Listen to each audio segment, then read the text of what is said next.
Bismillahirrahmanirrahim. Alhamdulillahirabbil alamin. Wa bihi nasta'in ala umurid dunya waddin. Wassalatu wassalamu ala asyrafil anbiya'i wal mursalin. Nabiyyina Muhammad wa ala alihi wa sahbihi ajma'in. Wa man ihtada bihudah wattaba atharahu ila yaumiddin, amma ba'd. Ayyuhal ikhwah wal akhwat, kaum muslimin wal muslimat yang semoga senantiasa dirahmati dan diberkahi oleh Allah Subhanahu wa taala. Alhamdulillah, kembali kita dipertemukan oleh Rabbuna Jalla wa Ala dalam majlis ilmu yang berbarakah, majlis iman, majlis akhirat, majlis yang insyaallah ta'ala menambah ketakwaan pada diri kita dan mengantarkan diri kita menuju surganya. Nabi alaihi salatu wassalam bersabda, man salaka tariqan yaltamisu fihi ilman sahhalallahu lahu bihi tariqan ilal jannah. Barang siapa yang menempuh perjalanan dalam rangka menuntut ilmu agama, maka Allah Subhanahu wa ta'ala akan memudahkan baginya jalan menuju surga. Dan sebagai faedah, hadis ini ayyuhal ikhwah, hadis yang menjadikan seorang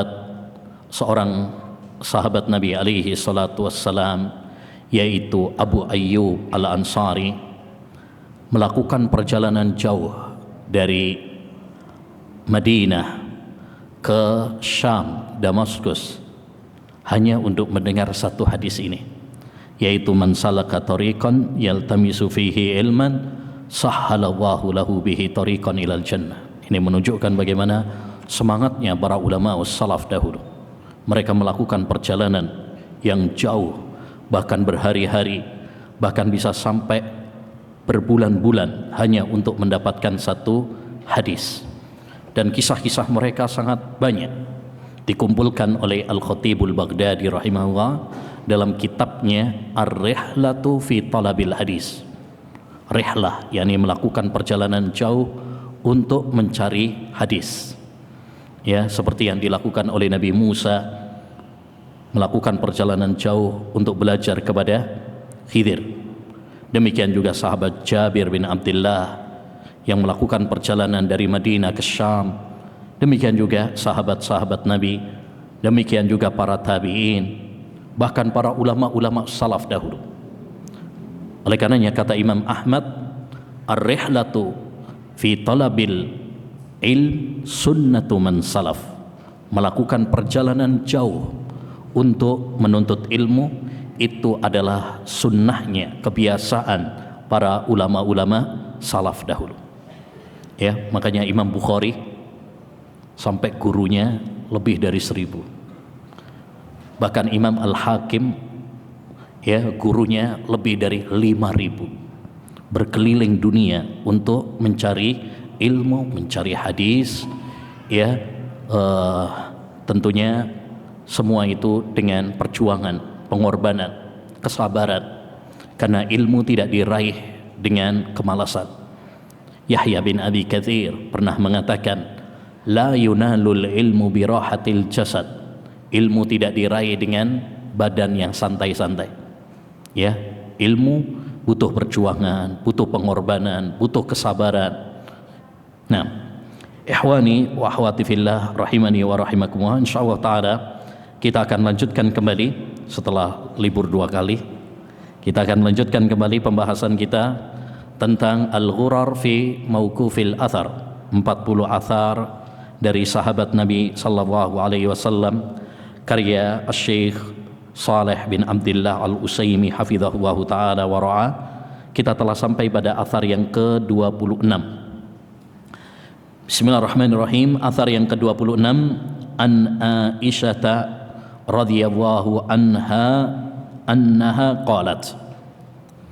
Dari Aisyah, istri Nabi alaihi salatu wassalam, bahkan istri tercinta beliau, Makanya pernah seorang sahabat bertanya kepada Nabi, "Man ahabbun nasi ilaik?" Siapa manusia yang paling kamu cintai? Dengan tegas Nabi menjawab, Aisyah. Kalau laki-laki siapa wahai Rasulullah? Abuha, ayahnya. Ya, dan Aisyah adalah ibunda orang-orang yang beriman. Sebab beliau adalah istri Nabi, dan semua istri Nabi adalah ibunda orang-orang yang beriman.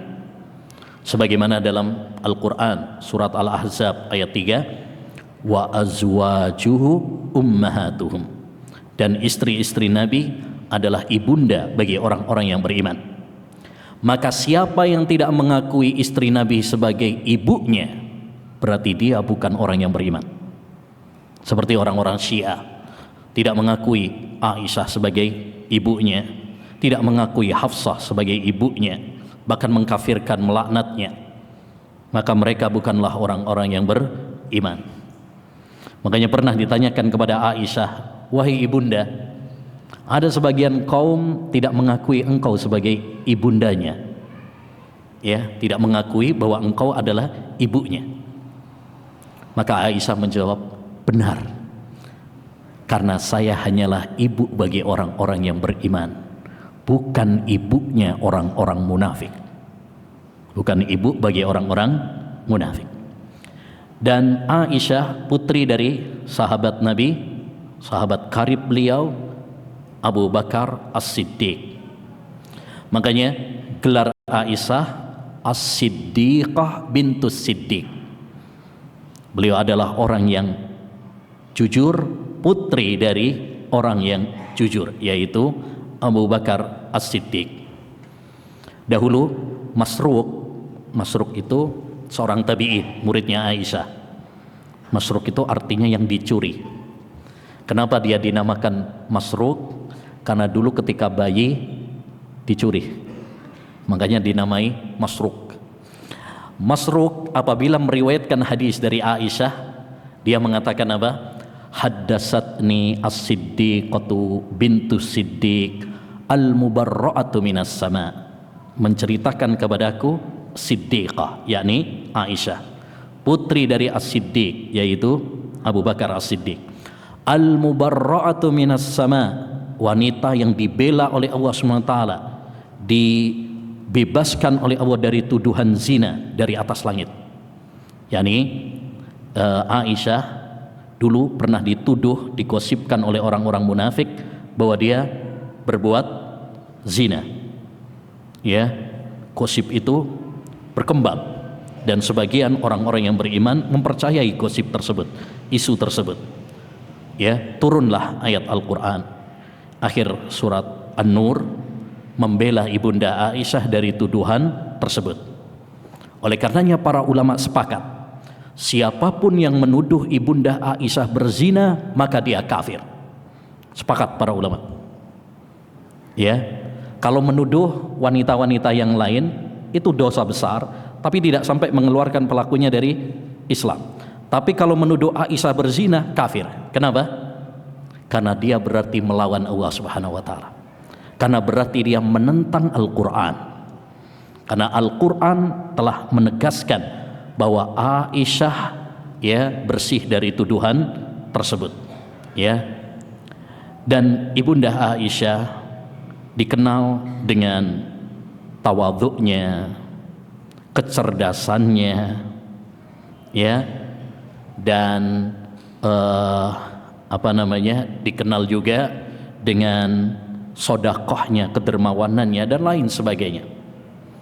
Beliau dikenal dengan tawadhu'nya, makanya ketika akan meninggal dunia beliau berpesan kepada keponakannya Abdullah bin Zubair agar dikuburkan di Baqi, jangan dikubur di samping Nabi SAW. Kenapa? Ya, karena beliau merasa nggak pede kalau disandingkan di kuburan Nabi SAW bersama Abu Bakar dan Umar. Ya, biarlah dikubur di kuburan Baqi bersama istri-istri Nabi yang lain. Beliau tidak ingin dispesialkan. Ini termasuk tawadhu'nya ibunda Aisyah radhiyallahu anha. Dan beliau dikenal dengan keilmuannya. Makanya beliau termasuk 7 sahabat yang paling banyak meriwayatkan hadis. ada 2000 hadis lebih yang diriwayatkan dari Aisyah. Ya, ada 2000 hadis lebih yang diriwayatkan dari Ibunda Aisyah. Beliau sering meriwayatkan hadis sampai-sampai kata Al-Imam Az-Zuhri rahimahullahu taala, andaikan ilmunya Aisyah ditimbang dengan ilmu semua manusia, ya, yakni wanita-wanita yang lain, maka ilmu Aisyah akan lebih berat, yakni lebih banyak. Ini menunjukkan luasnya ilmu beliau, ya. Dan beliau juga dikenal sebagai wanita yang salehah, ya, wanita yang dermawan, sebagaimana sifat istri-istri Nabi yang lain. Menarik, di antara hal yang menunjukkan kesalehan, ya, Ibunda Aisyah radhiyallahu anha adalah beliau memiliki sifat malu dan sifat iffah, menjaga diri yang luar biasa, di mana beliau pernah mengatakan saat Nabi SAW meninggal dunia dan dikubur di rumahnya Aisyah, ya, kuburan Nabi dikubur di kuburan di rumahnya Aisyah. Kemudian Abu Bakar meninggal dunia, dikubur di sampingnya Nabi SAW. Maka Aisyah radhiyallahu anha, ya, beliau menanggalkan jilbabnya kalau masuk rumah. Kenapa? Dia mengatakan, toh itu adalah suamiku dan itu adalah ayahku, yakni mahram. Tapi ketika Umar bin Khattab radhiyallahu anhu meninggal dunia dan dikubur di sampingnya Abu Bakar As-Siddiq, beliau tidak pernah menanggalkan jilbabnya. Kenapa? Malu sama Umar bin Khattab radhiyallahu. Padahal Umarnya udah mati gitu ya. Ini luar biasa, ya, menunjukkan bagaimana wanita-wanita salaf dahulu, ya, begitu menjaga dirinya, ya, menjaga dirinya, memiliki sifat malu yang luar biasa. Ini yang perlu ditiru oleh para akhwat, para ummahat, para wanita-wanita salihah pada zaman sekarang. Miliki sifat malu. Jangan eksis, ya, pengen tampil di umum, di media sosial, ya, tiktokan, ya. Ini bukan sifat wanita-wanita salihah, ya, tampil diri terutama di media sosial, dilihat oleh banyak orang. Nah, Ibunda Aisyah radhiyallahu anha, beliau pernah mengatakan, innakum lataghfiluna afdhalal ibadah at-tawadhu. Sesungguhnya kalian benar-benar telah lalai dari ibadah yang paling utama, yaitu tawadhu. Maka athar ini ayyuhal ikhwah menunjukkan kepada kita beberapa faedah. Faedah yang pertama, bahwa ibadah itu luas dan bertingkat-tingkat. Ibadah itu luas cakupannya dan bertingkat-tingkat. Maka ini faedah penting bagi kita. Kita harus memahami definisi ibadah dengan benar. Sebagian orang mengira yang namanya ibadah itu hanya sebatas pada apa? Salat, puasa, zakat, haji saja. Ini tidak benar. Ibadah itu luas. Apa definisi ibadah? Kata Syekhul Islam Taimiyah rahimahullah, ismun jami'un likulli ma yuhibbuhu wa huwa yardah minal aqwali wal af'al adh-dhahirah wal batinah. Ibadah itu adalah setiap ucapan dan perbuatan yang dicintai dan diridhai oleh Allah Subhanahu wa taala, baik yang zahir maupun yang batin. Yang zahir yang nampak seperti salat, nampak, kelihatan, maupun yang batin yang tidak kelihatan, yakni amalan-amalan hati seperti ikhlas, tawakal. Ini amalan-amalan hati tidak terlihat, tapi itu dicintai dan diridhai oleh Allah Subhanahu wa taala, maka itu namanya ibadah. Jadi ibadah itu cakupannya luas. Kita menuntut ilmu itu ibadah karena dicintai dan diridhai oleh Allah SWT. Seorang suami bekerja mencari nafkah berjuang mencari nafkah itu ibadah karena dicintai dan diridhai oleh Allah Subhanahu wa taala. Seorang ibu rumah tangga, dia melaksanakan tugasnya sebagai istri, ya, mencuci, menyetrika, merawat anaknya, menyiapkan kebutuhan-kebutuhan suaminya, itu juga ibadah. Ya, maka ini yang perlu kita hadirkan dalam diri kita. Jangan menganggap ibadah itu hanya sekedar sholat puasa saja, tidak. Ibadah itu luas. Semua ucapan dan perbuatan yang dicintai dan diridhoi oleh Allah Subhanahu wa taala, maka itu namanya ibadah. Dan ibadah juga bertingkat-tingkat, tidak satu level. Makanya tadi beliau mengatakan apa? Ibadah yang paling mulia, yang paling utama. Berarti bertingkat-tingkat. Ya, karena kata paling itu berarti yang paling tinggi, yang paling utama. Ya, berarti menunjukkan bertingkat-tingkat. Oleh karenanya Nabi SAW mengatakan al-imanu bid'un wa sab'una syu'bah. Iman itu ada 73 cabang. A'laha, yang paling tinggi, tauhid, la ilaha illallah. Wa adnaha, yang paling rendah, menyingkirkan gangguan dari jalan. Wal haya'u syu'batun minal iman, dan malu termasuk cabang keimanan. Berarti ada yang paling tinggi, ada yang paling rendah. Berarti bertingkat-tingkat. Dan di antara faedah dari athar yang mulia ini adalah pentingnya tawadhu. Pentingnya tawadhu. Karena Aisyah, ya, menilai bahwa tawadhu termasuk ibadah yang paling utama. Masuk ibadah yang paling utama. Kalian telah lalai dari ibadah yang paling utama, yaitu tawadhu. Apa itu tawadhu? Tawadhu lawan kata dari apa? Lawan katanya tawadhu sombong. Dan sombong telah didefinisikan oleh Nabi. Sombong itu bukan kita pakai baju baru sombong, pakai mobil baru sombong, rumah baru sombong, istri baru sombong misalnya. Enggak. Ya, bukan kita pakai yang baru berarti sombong, tidak. Nabi sudah mendefinisikan sombong itu apa? Al-kibru batarul haq wa ghamtun nas.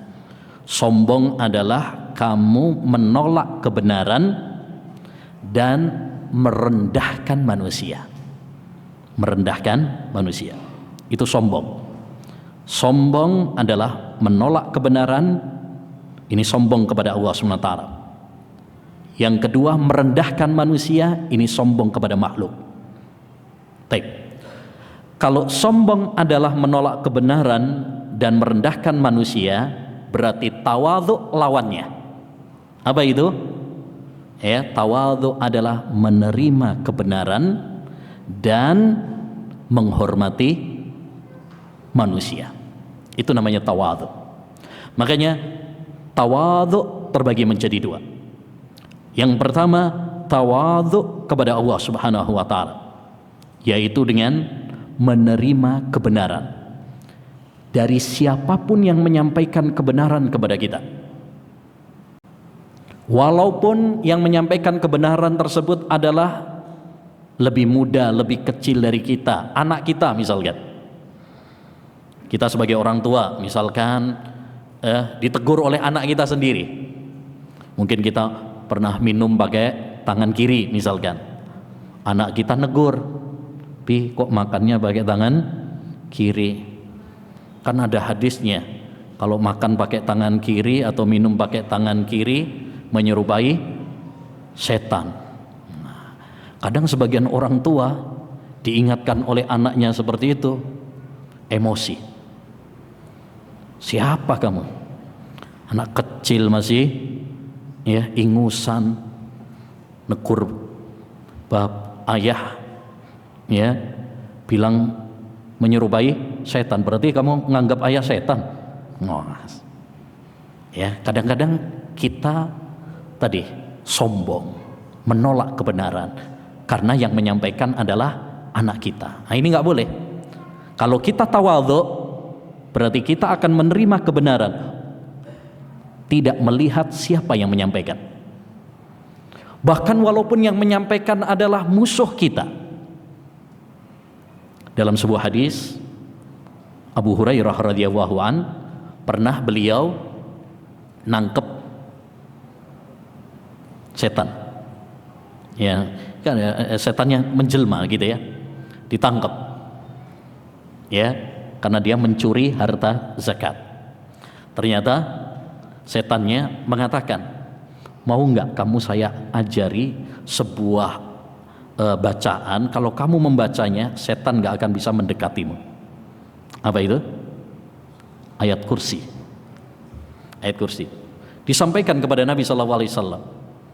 Nabi mengatakan, sodaqaka wa huwa kadzub. Dia benar, padahal dia itu pendusta. Setan itu pendusta, tapi apa yang dia sampaikan ini apa? Benar. Jadi Nabi menerima walaupun itu dari setan, tidak menolaknya. Yang dia sampaikan benar. Oleh karenanya, ayyuhal ikhwah, mari kita belajar menerima kebenaran, menerima nasihat dari siapapun. Dari siapapun. Karena kebenaran itu adalah barang hilang ya bagi seorang mukmin.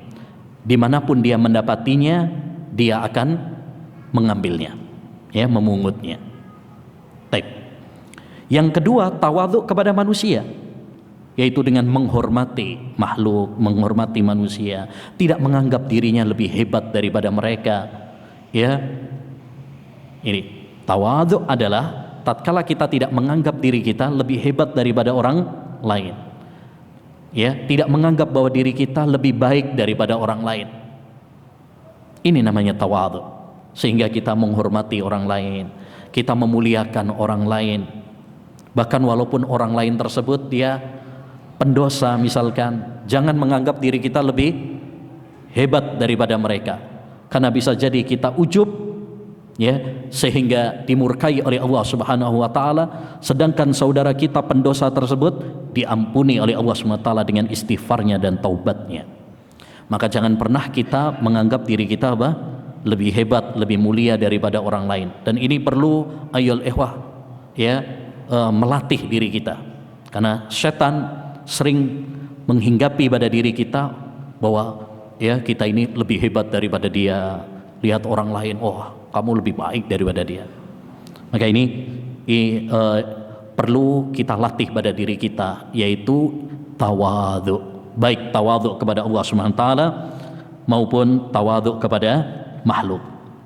Dan dari athar ini juga dapat kita ambil faedah, yaitu ya hendaknya kita waspada dari ghaflah. Ghaflah itu apa? Lalai. Kata Aisyah, sesungguhnya kalian lalai dari ibadah yang paling utama. Dan ini ayyuhal ikhwah penyakit yang sangat berbahaya. Penyakit apa? Ghaflah. Lalai dari ibadah, lalai dari akhirat, lalai dari kematian.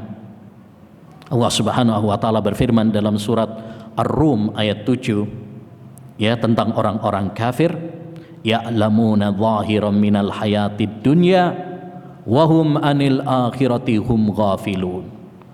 Mereka orang-orang kafir itu begitu tahu secara detail tentang dunia, tapi mereka lalai dari akhirat. Ya, maka waspada dari lalai. Kita ini sering lalai. Ya, lalai dari ibadah, lalai dari akhirat, lalai dari kematian. Kita merasa bahwa kita akan berumur panjang, padahal tidak ada yang tahu. Ya, tidak ada tahu kapan kematian datang kepada kita. Beberapa waktu yang lalu, mungkin antum pernah dengar ada ya santri bin Baz, ya, yang dari bin Baz Yogyakarta, ya, anak-anak muda 16 tahun 17 tahun, ya, mau ikut acara musabaqah hifdzul Quran. Ternyata di tengah jalan, ya, terjadi kecelakaan dan meninggal dunia sekitar 4 orang, ya, sekitar 4 orang atau 5, ya, karena sebagian katanya ada yang meninggal juga di rumah sakit. Mereka semuanya tidak tahu kalau mereka ternyata apa, ya, akan meninggal dunia, padahal umur mereka masih muda. Begitulah kematian. Oleh karenanya kita tidak boleh lalai. Ya, tidak boleh lalai. Kita harus sadar. Ya, kita harus sadar dari kelalaian kita. Makanya Nabi SAW mengingatkan kepada kita, aksiru dzikra hatimil ladza. Sering-seringlah kalian mengingat penghancur kelezatan. Kenapa kita disuruh sering mengingat penghancur kelezatan? Karena kita sering lalai. Baik. Kita sering diingatkan oleh Allah SWT dengan Quran.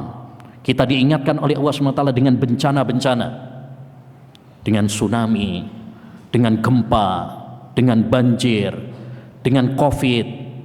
Semua itu adalah supaya kita tidak terus di dalam kelalaian kita. Ya. Kenapa? Karena kalau kita terus dalam kelalaian, maka itu menunjukkan hati kita keras. Innal bala'a kullal bala' an ya'mala ar-rajulu sayyi'ata zamanal bala'. Kata sahabat Nu'man bin Bashir radhiyallahu an, sesungguhnya musibah di atas musibah tatkala orang terus bergelimang di dalam dosa, padahal Allah telah mengingatkannya dengan bencana. Kita dikasih bencana tapi terus bergelimang dalam dosa, itu adalah musibah di atas musibah. Tapi berikutnya, athar yang ke-27. An Abi Hurairah radhiyallahu an, dari sahabat Abu Hurairah.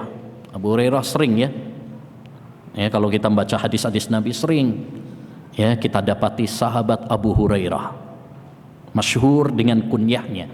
Nama asli beliau siapa? Abdurrahman bin Sakhar. Ya, Abu Hurairah. Abu Hurairah itu kalau kita terjemahkan artinya apa? Bapaknya Hurairah, kucing.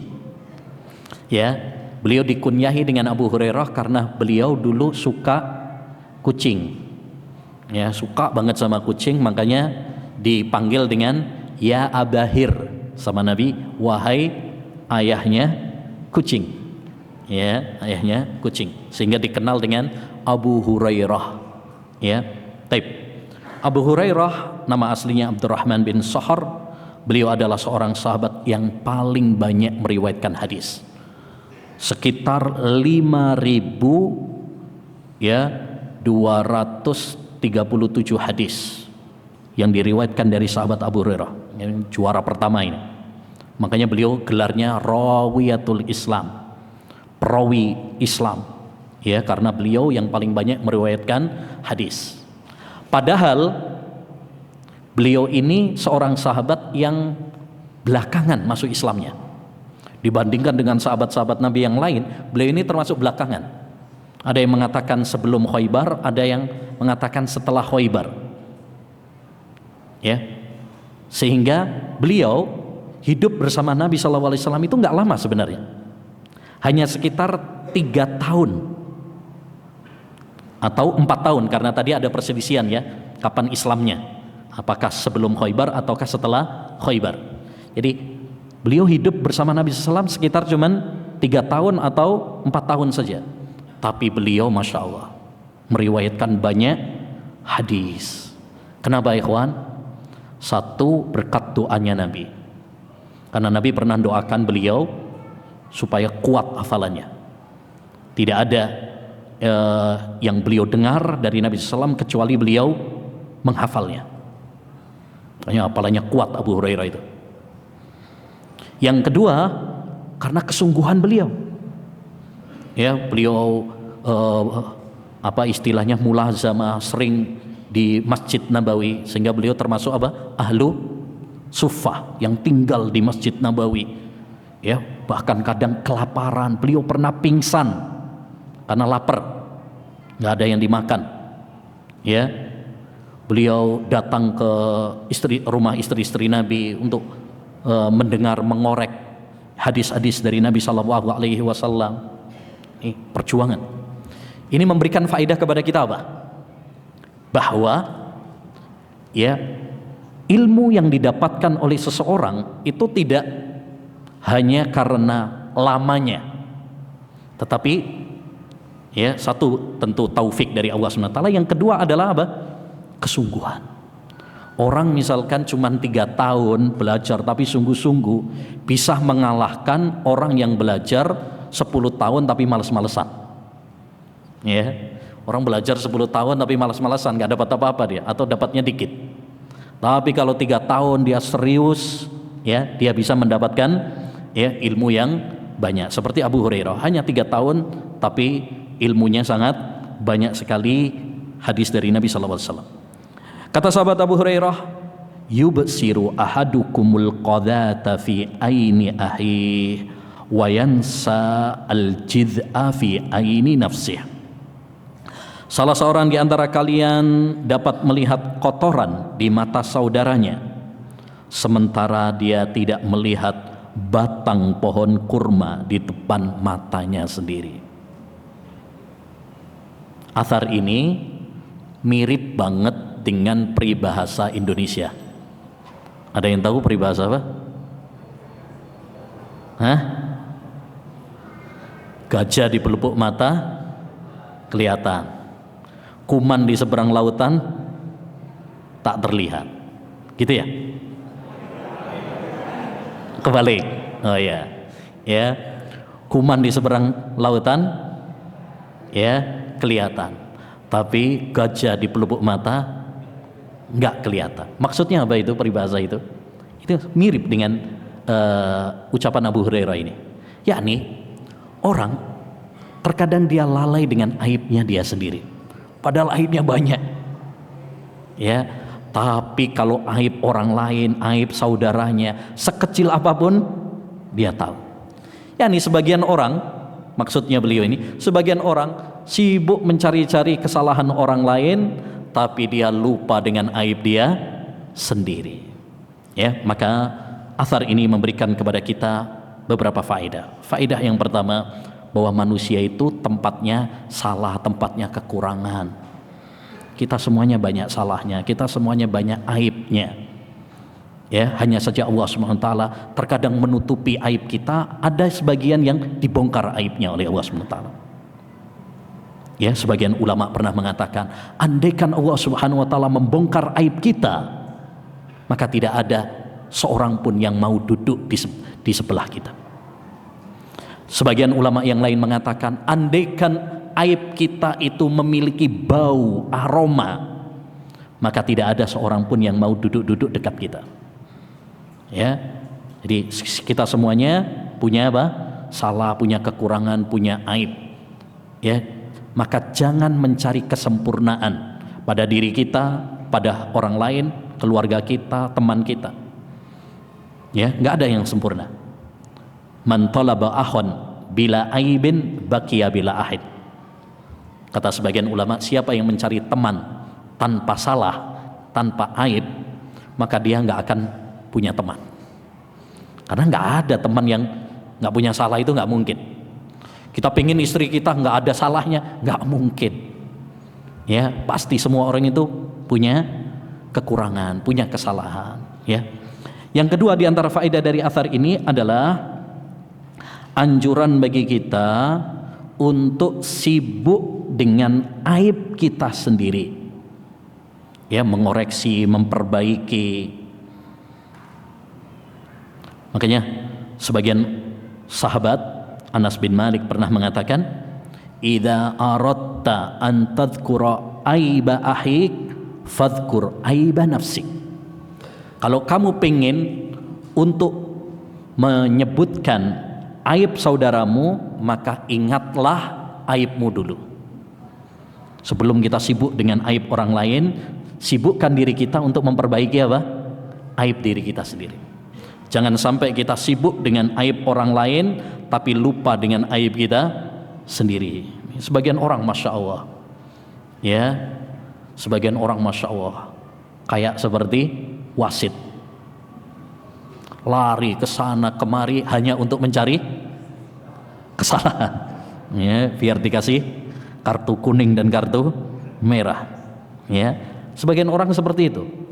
Ya, seakan-akan dia wasit di dunia ini, cari kesalahan orang lain.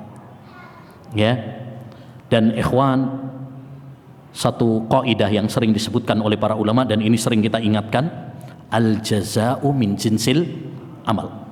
Balasan itu tergantung kepada amal perbuatan. Artinya, kalau kita sibuk mencari-cari kesalahan aib orang lain, maka Allah SWT akan membongkar aib kita.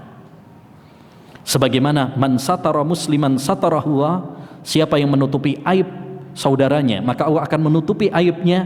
Sebaliknya, siapa yang suka membongkar dan mencari-cari aib saudaranya, Allah pun akan membongkar aibnya. Ya, maka hendaknya bagi kita berusaha ketika kita mendapati saudara kita terjatuh dalam kesalahan atau dia memiliki kekurangan, aib, cacat, ya, tutupi aib. Sebagaimana kita pingin kalau aib kita ditutupi, begitu juga saudara kita, dia pingin aibnya ditutupi. Ya, jangan suka membongkar aib orang lain, apalagi jika aib orang lain tersebut adalah orang yang sangat dekat dengan kita. Aib guru kita, aib teman kita, istri kita. Ya, ada sebagian orang kadang habis misalkan ya cerai, udah saling bongkar apa? Aib. Ini biasanya seperti itu. Setelah terjadi perceraian saling bongkar aib mantannya. Naudzubillah. Ya, siapa yang membongkar aib mantannya sendiri, hakikatnya dia membongkar aib dia sendiri. Karena aib pasangannya sejatinya adalah aib dia sendiri.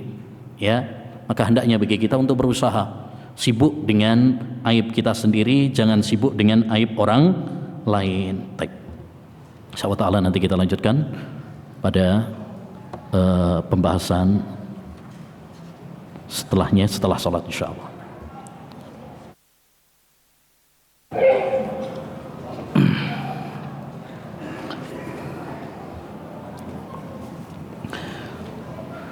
Bismillahirrahmanirrahim.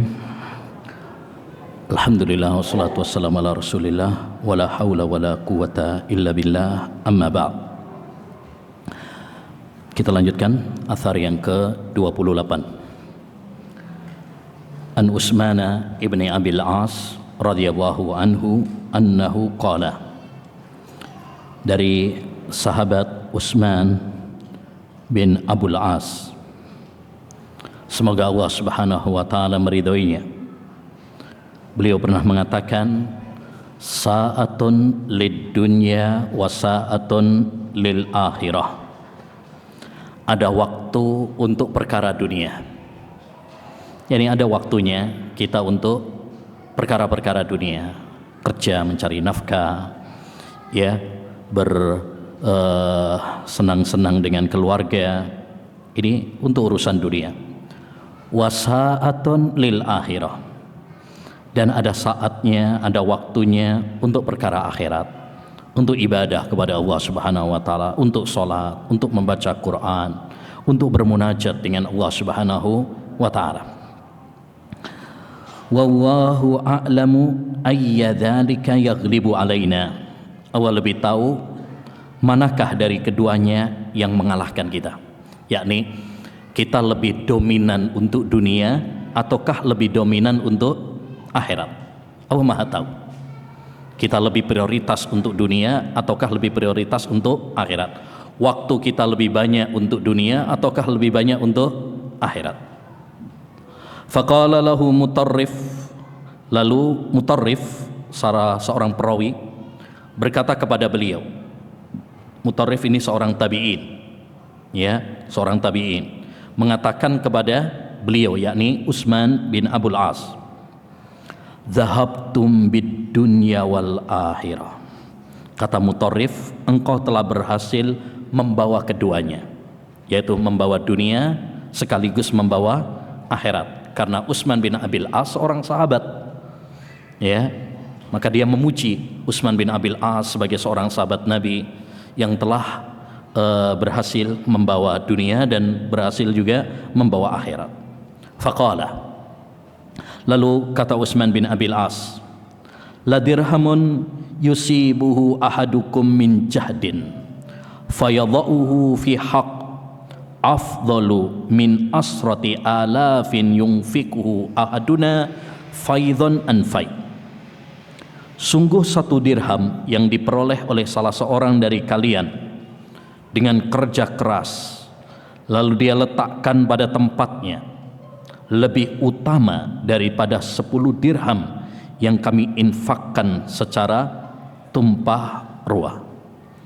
Maksudnya setelah beliau dipuji tadi ya sebagai seorang sahabat yang membawa dunia dan akhirat ya, dengan tawadhu'nya beliau mengatakan, kalian pun wahai para tabi'in bisa melakukan dengan amalan-amalan yang lebih baik daripada kami. Ini menunjukkan tawadhu'nya Utsman bin Abul As. Dari athar ini dapat kita ambil beberapa faedah. Faedah yang pertama, ayyul ikhwah, adalah ya bahwa kehidupan seorang hamba itu adalah waktu. Ada waktu kita untuk dunia dan ada waktu untuk akhirat. Oleh karenanya hendaknya bagi kita untuk pandai-pandai mengatur waktu. Waktu ini penting. Dia adalah ruh, nyawa bagi seorang hamba. Makanya dalam banyak ayat Allah Subhanahu wa taala bersumpah dengan waktu. Wal asri, demi waktu. Wal fajri, demi waktu fajar. Wadzuha, demi waktu duha. Wal laili, demi malam. Ini waktu semuanya. Oleh karenanya hendaknya bagi kita untuk pandai-pandai mengatur waktu. Kalau kita tidak pandai-pandai mengatur waktu, maka kita akan binasa. Makanya salah satu ungkapan yang dinukil dari Al-Imam Syafi'i rahimahullahu taala, beliau pernah mengatakan apa? Al-waqtu kas-saif. Waktu itu ibaratkan pedang. Ya, illam taqta'hu yaqta'ka. Jika kamu tidak pandai menggunakan pedang tersebut, maka dia yang akan memotongmu, dia yang akan memenggalmu. Ya, kita harus pandai-pandai untuk mengatur waktu.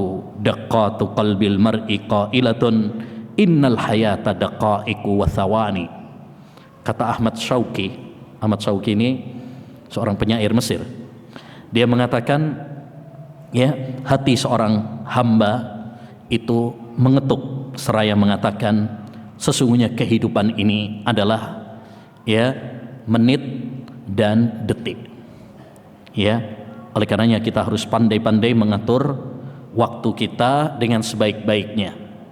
Gunakan masa muda kita sebelum datang masa tua kita. Gunakan masa longgar kita sebelum datang waktu sibuk kita. Gunakan masa sehat kita sebelum datang masa sakit kita. Gunakan masa ya hidup kita sebelum datang waktu mati kita. Ya. Yang kedua di antara faedah dari athar yang mulia ini, ayyul ikhwah, bahwa hendaknya seorang hamba untuk bisa memiliki keseimbangan antara dunia dan akhirat. Jangan sampai dia fokus dengan akhirat tapi lupa dengan dunia. Dan jangan sampai lebih parah lagi, kalau dia hanya fokus sama dunia, lupa sama akhiratnya. Semuanya ada waktunya, semuanya ada jatahnya, semuanya ada haknya. Makanya ya dulu pernah ada seorang sahabat, yaitu sahabat Abu Darda. Sahabat Abu Darda ini pernah disaudarakan oleh Nabi dengan Salman Al-Farisi. Suatu saat Salman Al-Farisi pergi ziarah ke Abu Darda. Ternyata mendapati istrinya ya kusut, nggak berdandan. Dia dapati, kenapa kamu wahai Ummu Darda? Dia bilang, temanmu Abu Darda ya nggak punya nafsu kepada dunia. Yang dia pikirkan hanya ibadah akhirat. Akhirnya ketika sahabat Abu Darda mau sholat malam, kata Salman Al-Farisi, jangan sekarang, nanti aja. Ya, nanti aja. Baru setelah sepertiga malam terakhir dibangunkan untuk sholat. Ketika dia mau berpuasa, dia bilang jangan puasa, Ya, jangan puasa, makan aja. Kemudian setelah dia mau pergi, dia mengatakan, wahai Abu Darda, inna li ahlika lahaqqa wa li badanika haqqa wa li rabbika haqqa fa'ati kulladhi haqqin haqqa. Wahai Abu Darda, ya, sesungguhnya keluargamu punya hak, badanmu juga punya hak, Rabbmu juga punya hak, maka berikan masing-masing haknya. Jangan sampai sibuk dengan ya ibadah tapi melalaikan hak kepada istri, hak kepada anak. Ya, begitu juga sebaliknya. Jangan sampai yang kita kejar hanya dunia, bersenang-senang dengan istri, bersenang-senang dengan anak, tapi melalaikan ibadah kita kepada Allah Subhanahu wa taala. Jangan juga. Makanya kita ayyuhal ikhwah harus ada keseimbangan. Ya, kapan ada waktu untuk ibadah kepada Allah Subhanahu wa taala? Waktunya salat. Ya, waktunya ibadah. Waktunya bersama istri. Waktunya dengan anak, ya, gunakan dengan anak. Jadi makanya di sini kita harus pintar-pintar untuk mengatur apa? Waktu tadi.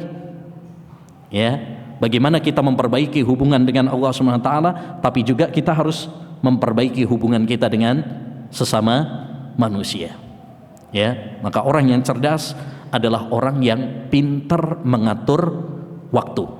Kapan dia harus beribadah kepada Allah Subhanahu wa taala dan kapan dia berinteraksi dengan manusia, bergaul dengan baik kepada sesama manusia. Jangan salahkan waktu. Banyak orang, aduh saya sibuk, akhirnya nggak punya waktu untuk ngaji, nggak punya waktu untuk ibadah. Ya, salahkan kita karena kita nggak pintar untuk ngatur waktu. Ra'aitun nasa yaskuna zamana wa ma li zamanina aibun siwana walau nataqa zamanu la romana. Aku sering bertemu dengan manusia, dia mengeluhkan waktu. Padahal yang salah bukanlah waktu, tapi kita yang tidak pandai mengatur waktu. Andaikan waktu bisa berbicara, dia pasti akan protes kepada kita. Ya, jadi kalau dia bisa bicara, dia akan protes sama kita. Ini bukan salahku, tapi salah kamu yang tidak pandai mengatur waktu. Jadi jangan kita mengkambing hitamkan waktu, ya, tapi salahkan kita karena kita sering tidak pandai mengatur waktu. Ya, waktunya tidur kita malah gak tidur, waktunya sholat malah tidur, ya kan? Ya, malam waktunya tidur kita malah ya main HP, malah ngerumpi ini ngerumpi itu, begadang, padahal waktunya tidur. Begitu waktunya bangun, waktunya sholat subuh, waktunya sholat malam, kita malah tidur. Nah, ini karena apa? Karena kita tidak pandai untuk mengatur waktu. Makanya Islam itu, ikhwan, agama yang mengajarkan kepada kita kedisiplinan.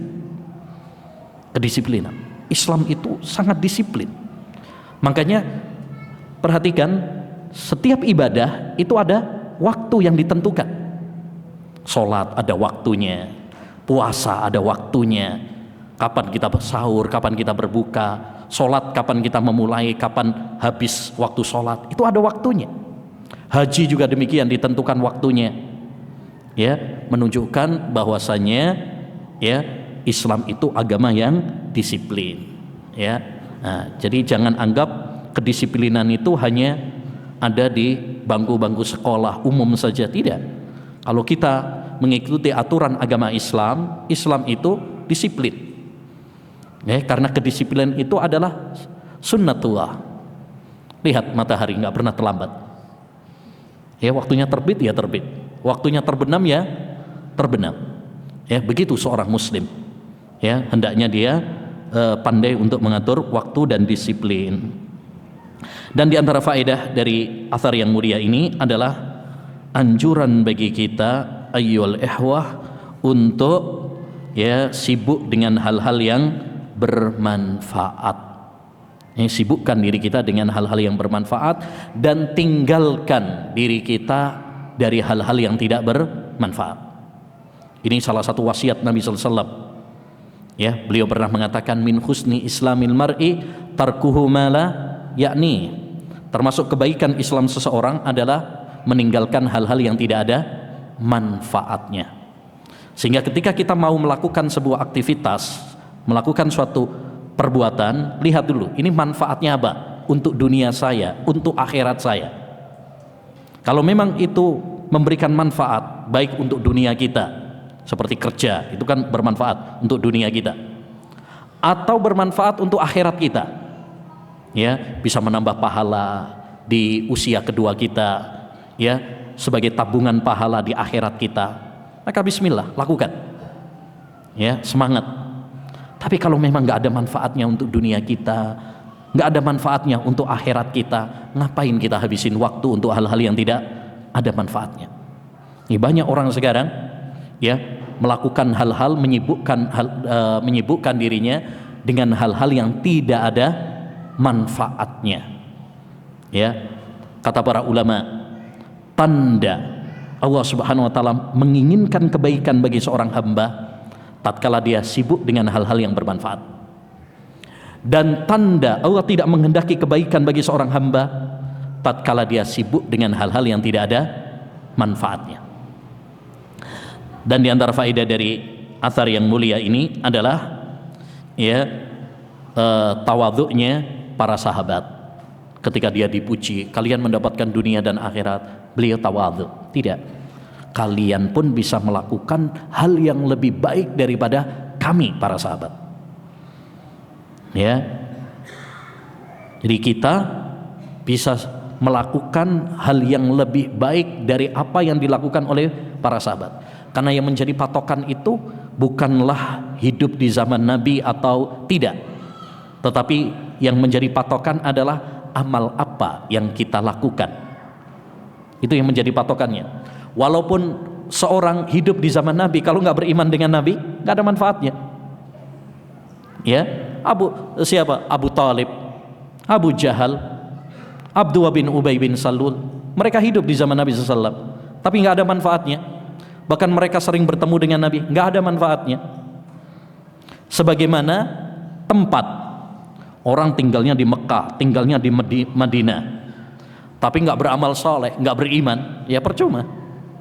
Tapi walaupun kita tinggalnya di Indonesia, jauh dari Mekah, jauh dari Madinah, tapi kalau kita beramal soleh, ya, kalau kita beriman kepada Allah SWT, beriman kepada Nabi SAW, maka ini jauh lebih bermanfaat daripada mereka yang tinggal di Mekah dan Madinah tapi tidak beramal soleh. Makanya Salman Al-Farisi pernah mengatakan, innal ardhal muqaddasata la tuqaddisu ahada wa innama yuqaddisur rajula amaluhu. Sesungguhnya tempat yang suci itu tidak membuat suci seseorang. Ya, walaupun dia Mekah Madinah itu utama, tapi kalau orang sekedar tinggal di sana saja itu bukan menjadikan orang tersebut mulia. Sekedar tinggal saja itu tidak mulia. Tetapi yang menjadi mulia seseorang itu adalah amalnya. Ya, walaupun kita tidak tinggal di Mekah, walaupun kita tidak tinggal di Madinah, tapi kalau kita beramal, maka ini yang membuat mulia seseorang. Ya, baik.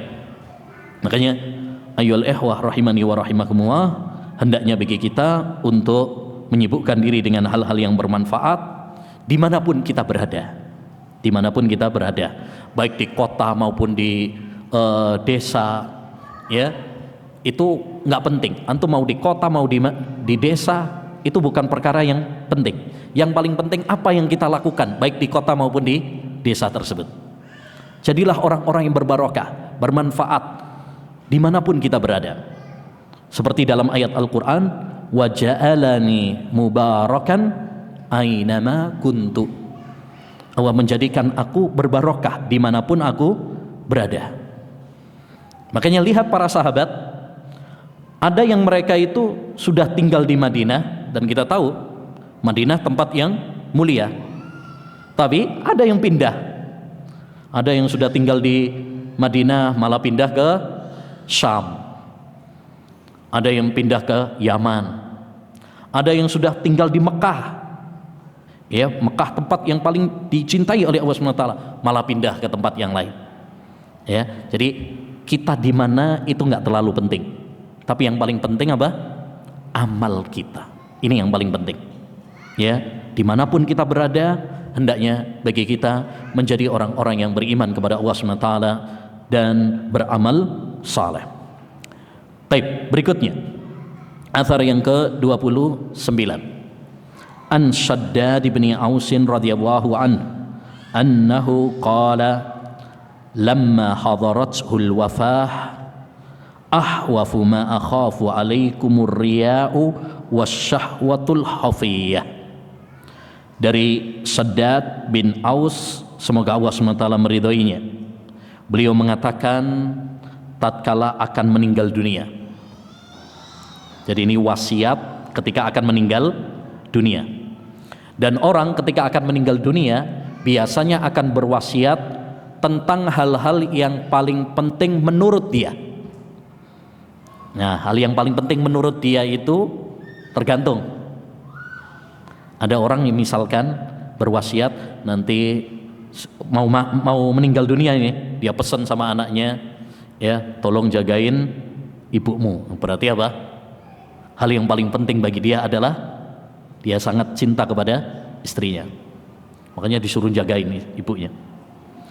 Kalau ada orang ketika mau meninggal dunia, dia pesen, ya, nanti kalau saya meninggal dunia teruskan bisnis bapak. Berarti apa? Hal yang paling penting bagi dia adalah bisnisnya. Kalau ada orang mau meninggal dunia, dia pesen, nanti jaga ayam jago saya. Berarti dia sangat mementingkan ayam jagonya. Maksudnya, orang ketika akan meninggal dunia itu biasanya akan berwasiat dengan hal-hal yang menurut dia sangat penting. Adapun orang-orang saleh, para nabi, para sahabat, hal yang paling penting bagi mereka adalah masalah agama, bukan dunia. Bukan dunia. Makanya lihat wasiat-wasiat para nabi. Wasiatnya apa? Wahai anakku, sebelum meninggal dunia jangan berbuat syirik kepada Allah SWT. Ya, wasiatnya Luqman, ya, jangan kamu berbuat syirik. Ya, wasiatnya Nabi siapa? Nabi Yakub, Nabi Ishak, ya, Nabi Ibrahim ketika akan meninggal dunia, ya, memperingatkan agar putra-putrinya terus istiqomah di atas tauhid, karena itu yang paling penting bagi para nabi dan para, ya, sahabat, para orang-orang soleh. Nah, Shaddad bin Aus, karena dia adalah seorang sahabat yang soleh, maka wasiatnya adalah tentang agama.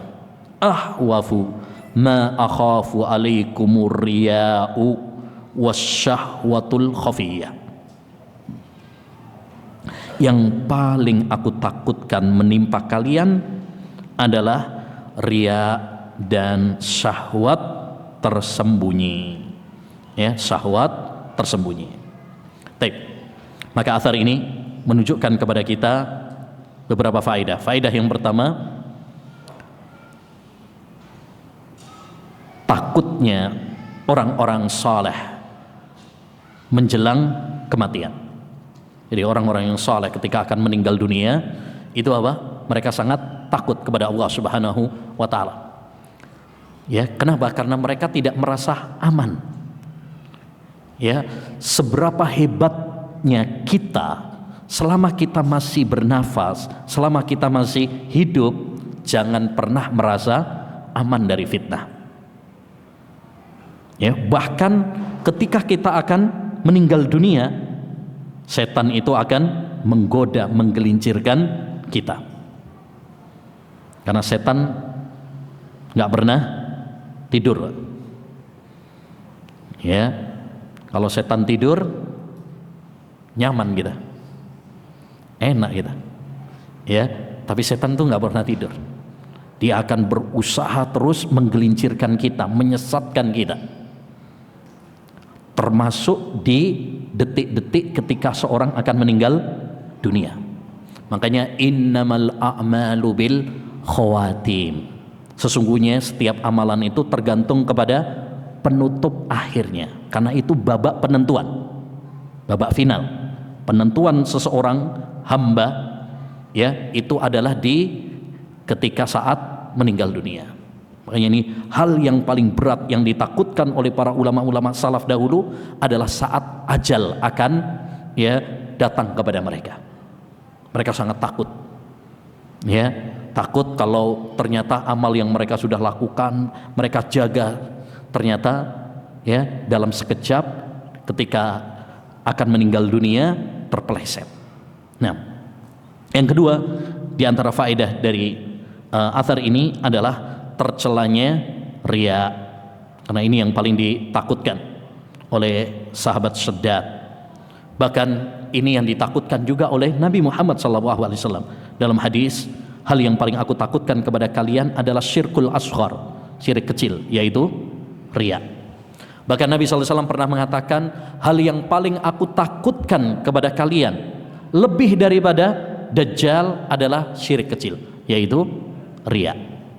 Kenapa? Karena riya ini perkara hati, ya, yang sulit sekali bagi seseorang untuk melawannya.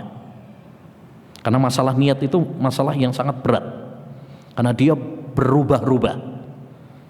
Ya, kata Sufyan Ats-Tsauri, ma'alajtu syai'an ashadda alayya min niyati. Tidak ada hal yang paling berat bagi saya daripada menata niat saya. Itu yang paling berat. Ya, kalau sekelas Sufyan Ats-Tsauri saja, hal yang paling berat adalah riya, menghadapi niat, meluruskan niat, bagaimana dengan kita? Makanya riya itu berat, ikhwan. Meluruskan niat itu berat, melawan riya itu berat. Kenapa? Karena dua hal. Karena seorang harus menghadapi dua musuh. Riya itu berat, atau melawan riya itu berat karena seseorang harus berhadapan dengan dua musuh. Musuh yang pertama, setan. Karena setan ingin merusak niat kita. Ya, merusak niat kita. Yang kedua, musuh yang kedua apa? Hawa nafsu kita sendiri. Karena hawa nafsu manusia pengennya dipuji. Kalau dipuji, wah, seneng, senyum, nggak bisa tidur malah.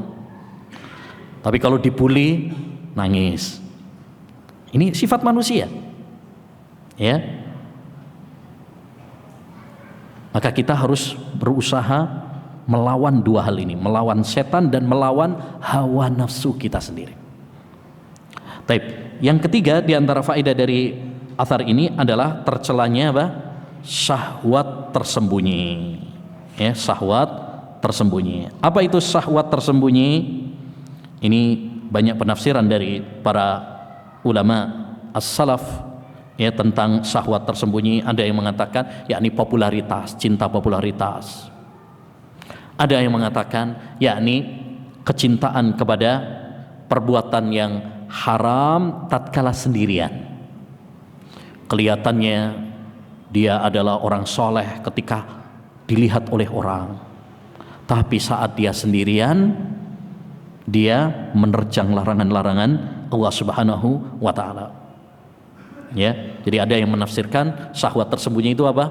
Hubbus syuhrah, cinta popularitas. Pengen terkenal. Ya, pengen terkenal. Tapi yang kedua adalah keinginan untuk melakukan maksiat di saat apa? Sendirian.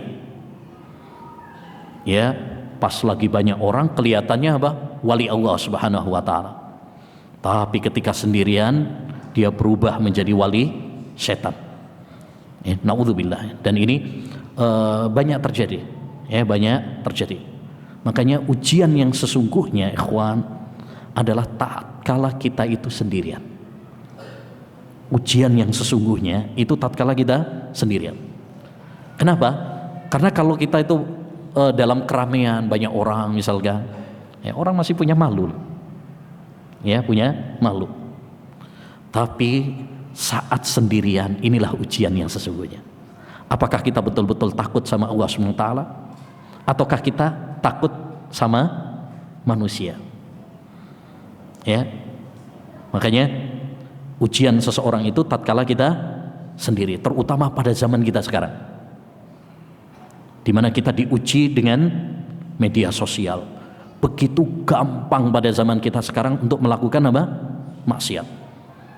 Masya Allah, pas kalau lagi banyak orang lihat ada akhwat, Masya Allah, menundukkan pandangan, Masya Allah, ya, wali.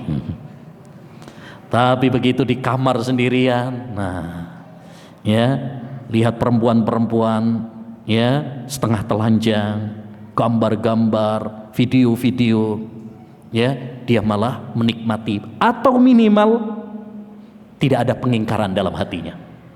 Dan ini betapa sering pada zaman kita sekarang. Atau dengan mudah mau buka Facebook, buka YouTube, buka Instagram, apalagi buka TikTok, ya, begitu banyak aurat-aurat, ya, lawan jenis yang tidak layak untuk dilihat. Tapi terkadang, ya, seseorang nggak ada merasa bersalah, biasa aja. Nah ini, ya, wallahul musta'an. Oleh karenanya kita banyak berdoa kepada Allah SWT supaya Allah SWT menjaga kita. Ya, ini yang paling berat pada zaman kita sekarang ini adalah tantangan pada zaman kita sekarang adalah, ya, tantangan media sosial. Ini yang paling berat, fitnah paling berat. Ya, fitnah yang paling berat pada zaman kita sekarang. Berikutnya, athar yang ke-30. An Muawiyah ibni Abi Sufyan radhiyallahu anhu, dari Muawiyah bin Abi Sufyan. Muawiyah bin Abi Sufyan, anaknya Abu Sufyan. Abu Sufyan dahulu adalah seorang tokoh Quraisy yang kafir, yang memusuhi Nabi, bahkan memerangi Nabi dalam perang Badar, dalam perang Uhud. Tapi saat Fathu Mekkah, Allah memberikan apa? Hidayah kepadanya. Dia punya anak yang menjadi istri Nabi. Siapa? Ummu Habibah. Ya, ini ajaib. Ummu Habibah itu masuk Islam di saat ayahnya memusuhi Islam. Ummu Habibah bahkan menjadi istri Nabi SAW saat hijrah di Habasyah, yang menikahkan siapa?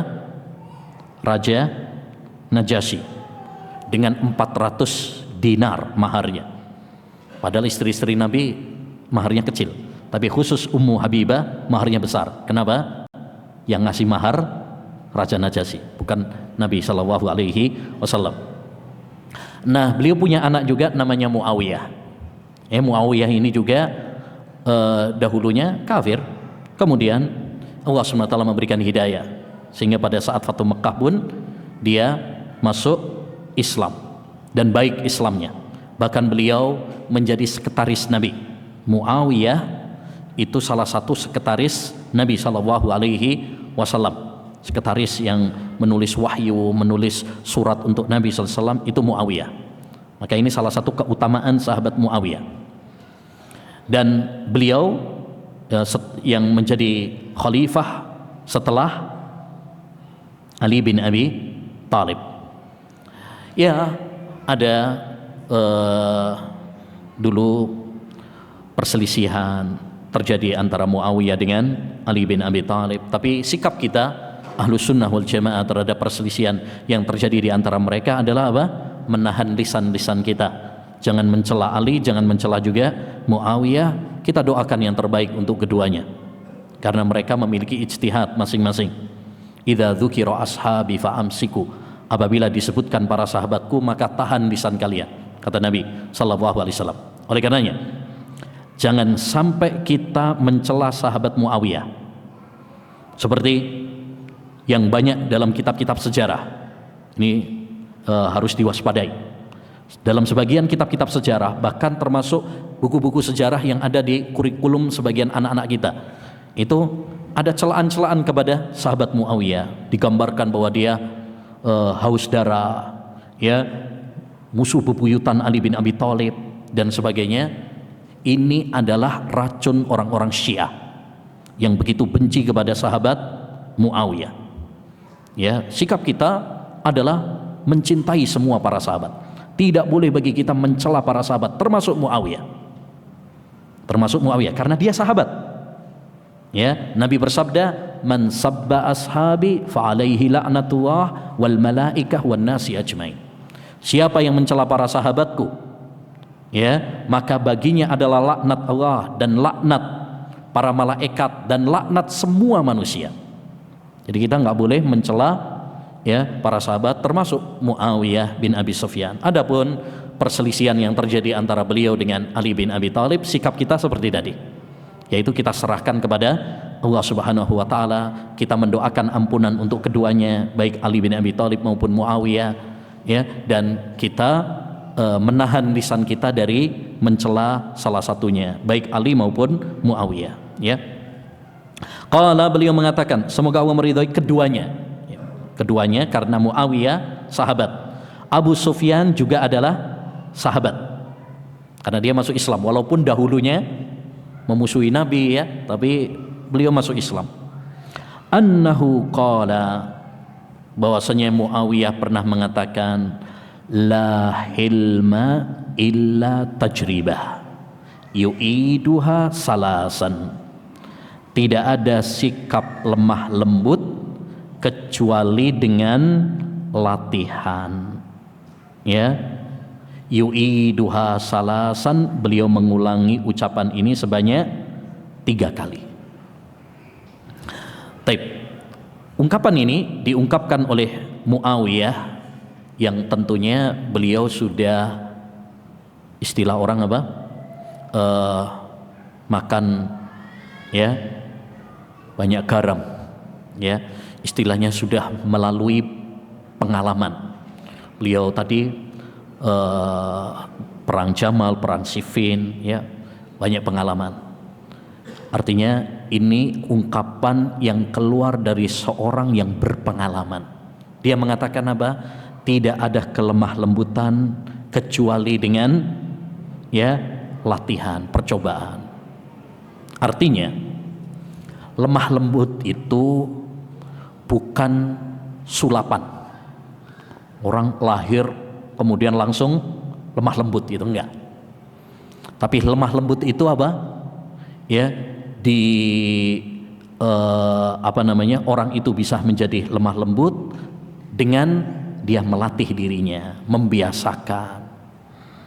Makanya ikhwan, akhlak itu kata para ulama ada 2.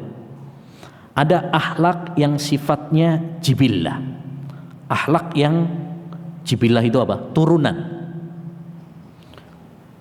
Orang tuanya akhlaknya baik, nurun ke anaknya. Ada yang seperti itu, nggak jauh beda. Karena biasanya buah nggak jauh dari pohonnya. Ada yang kedua yang disebut para ulama dengan akhlak muktasabah. Apa akhlak muktasabah itu? Akhlak yang diperoleh lewat latihan, pembiasaan diri. Dulu awalnya dia misalkan temperamen orangnya, marah, kasar.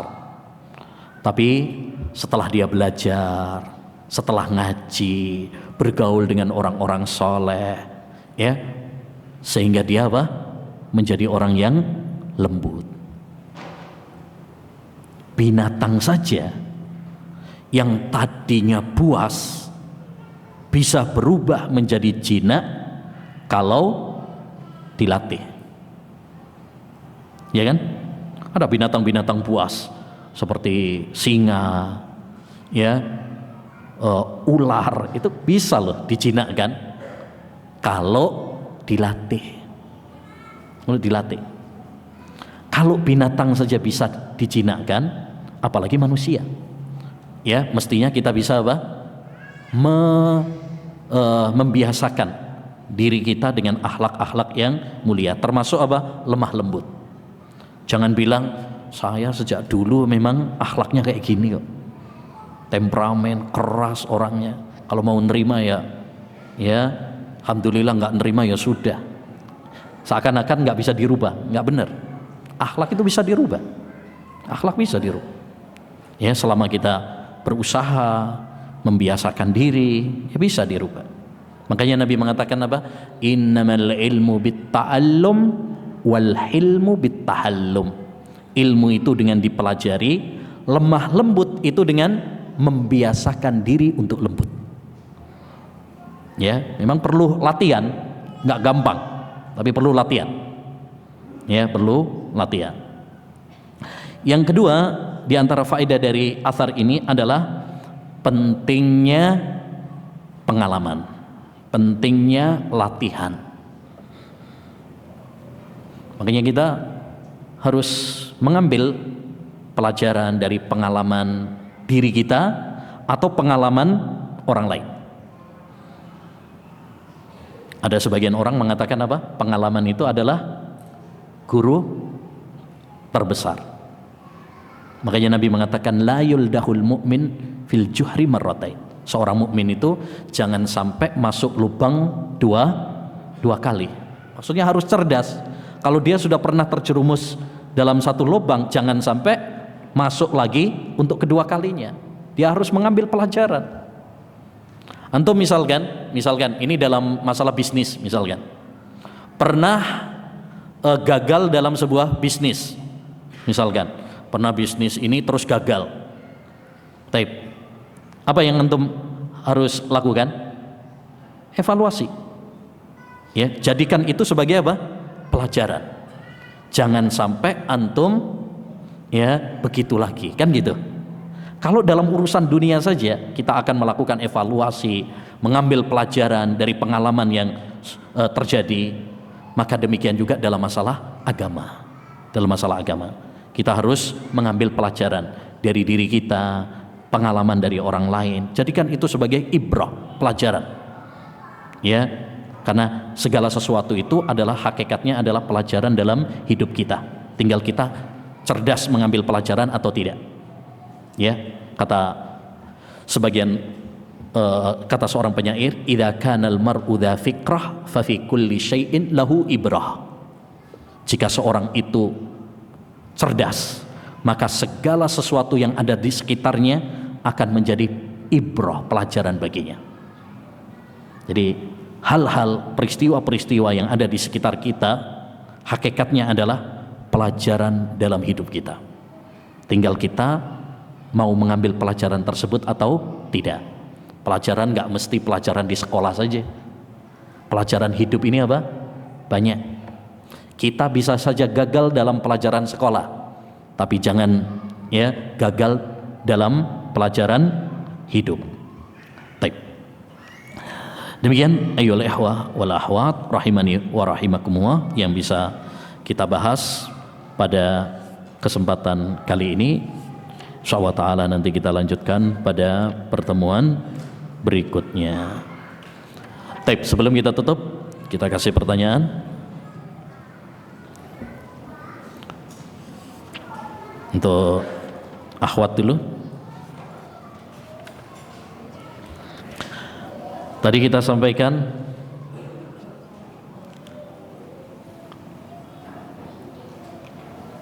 tawadhu ada dua macam. Apa saja? Akhwat. Tawadhu ada dua macam.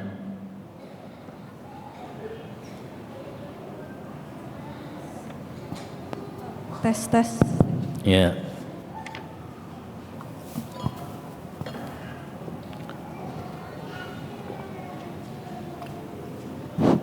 Assalamualaikum warahmatullahi wabarakatuh. Waalaikumsalam. Tawadu dibagi menjadi dua, tawadu kepada Allah dan tawadu kepada makhluk atau manusia. Taib, tawadu kepada Allah maksudnya? Tawadu kepada Allah, menerima kebenaran dari siapapun. Taib, menerima kebenaran. Ya, dan tidak melihat siapa yang menyampaikannya. Taib. Yang kedua?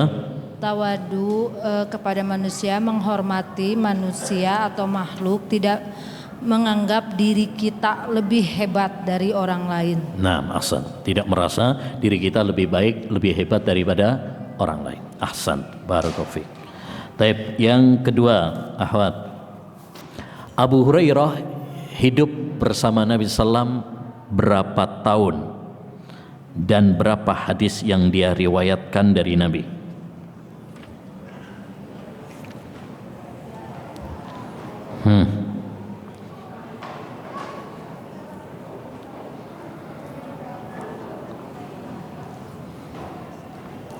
Berapa tahun Abu Hurairah bersama Nabi dan berapa hadis yang beliau riwayatkan?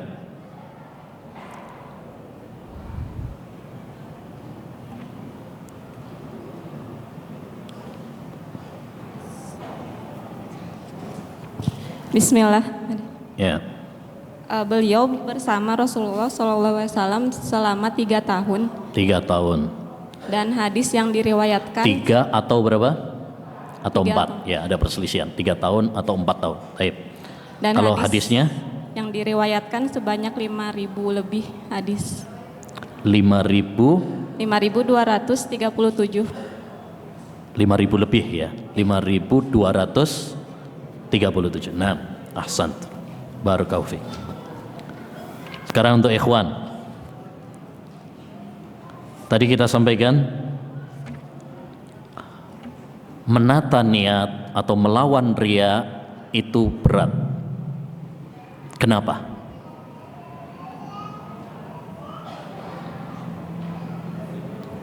Yang belum pernah, ayo Pak.